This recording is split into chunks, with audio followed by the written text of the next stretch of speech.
For the week of February 19th to the 22nd, we are going to be looking at standard RI 5.9. I can integrate information from multiple texts to write or speak about a subject knowledgeably.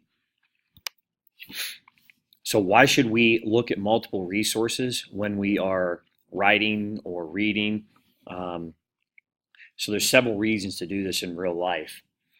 One reason would be if you're trying to buy something, whether that's a new car, a new video game, new Xbox, whatever. You're going to look at multiple resources, multiple reviews to make sure the review is accurate. In addition, if you are giving a speech, if you are writing a paper, you need to look at multiple resources to find as much information as you can. As we talked about last week, unless you're looking at multiple resources, you're not going to see the whole picture. You need to look at lots of things to see the whole picture. So it's like a jigsaw puzzle, which we talked about. If you're only looking at one piece of the puzzle, you can't see everything. But when you pull from multiple texts, we can find other information that the other text didn't offer. So as we read multiple texts, there are certain questions that you should be asking yourself. And the reading strategy is this. As you read, you should ask yourself, what is the main topic that the passages are trying to connect? Think big picture here. What's the big idea that both passages are trying to connect you to? How are the passages the same and how are they different? If they're talking about the same thing in both passages, certain points, you might want to mention that as you combine the text. But if there's two things that are different and they're both good details, you'd probably definitely want to put that into your writing. Which key details from the text would you combine to write one text about the overall topic? We'll come back to this in a second. So here's our first text we're going to talk about. Henry Hudson. Henry Hudson was one of the best sea captains in all of England. He loved the ocean, and he did not know the word fear. In 1607, a company of London merchants sent him to look for the Northwest Passage to China. If such a passage could be found, the journey to China would be much shorter than by the overland route then used. It would take less time to sail around the Earth near the pole than to sail around the Earth near the equator. Besides, everyone who had attempted to reach China by sailing west had reached instead the long coast of the New World. Only one opening had ever been found. The route through this opening, the Strait of Magellan, had been too long for use in commerce, so traders were trying hard to find a Northwest Passage. Article 2. The Coming of the Dutch by John Macaster. In 1609, there came to the New World a little Dutch ship called the Half Moon. A Dutch company had sent Captain Henry Hudson in her to seek a northeasterly passage to China.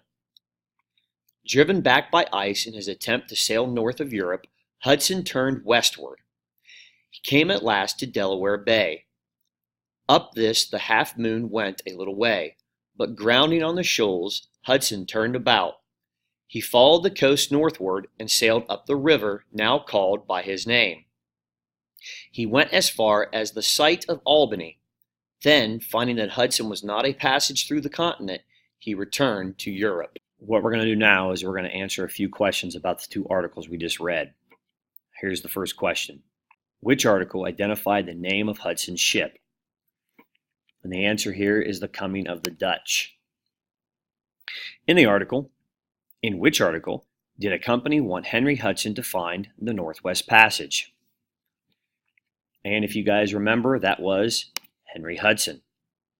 In which article did the company want Henry to find the Northeast Passage? And that was The Coming of the Dutch. The next thing I'd like to do is I'd like to look at a couple questions and try to answer them using the details and letting us know which article they actually came from. So here's the first question. Answer the questions below to identify key details about Henry Hudson's missions. Combine details from both passages. Also, identify the source you used by writing S1 for the first passage and S2 for the second passage. First question. What was the purpose of each of Hudson's missions? In other words, He had two missions that those articles talked about. What were the purposes? Think about that for a second.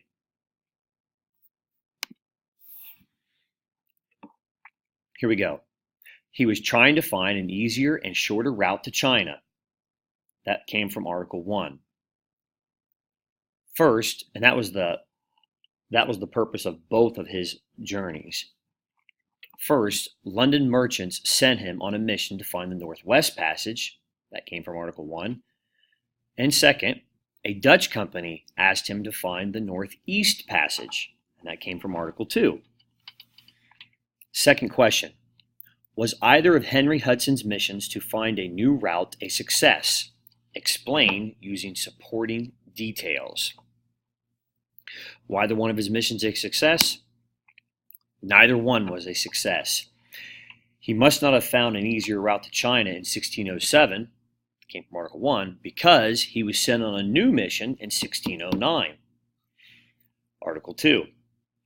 Ice drove Hudson back from sailing north, and he could not find a passage by sailing west either. So we did support it there as well. Now let's go back to what you have to do. I showed you guys this slide earlier, but I want to make certain you're aware of what you have to do here, because here shortly you're going to have to write your own article paragraph combining texts. So here we go. Again, remember, when you're reading text, you need to look at the main picture. What is the big picture here? What is the main topic that the articles are trying to connect? How are the passages the same or different? And finally, which key details from each text would you combine to write one big overall topic or one big overall paragraph? Now what I want to do is I want you guys to watch me write an article, or combine these two articles, Henry Hudson and the Coming of the Dutch, into one paragraph, citing sources and using the highlights of each article. So what I will do is I will describe Henry Hudson's missions and discoveries, and I will include details from both texts in my response. Here I go. Hudson was one of the best sea captains of his time, according to the article, Henry Hudson. Notice how I cited Henry Hudson. That's where I got that from.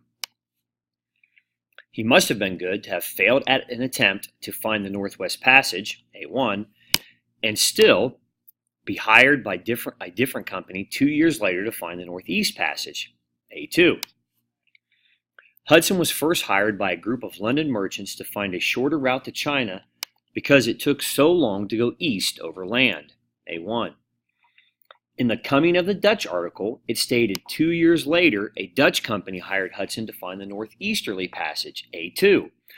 Notice how I said in the Coming of the Dutch right here. I cited that article. Hudson never found a Northwest Passage or Northeast Passage to China, but he did sail up a river that is now named after him.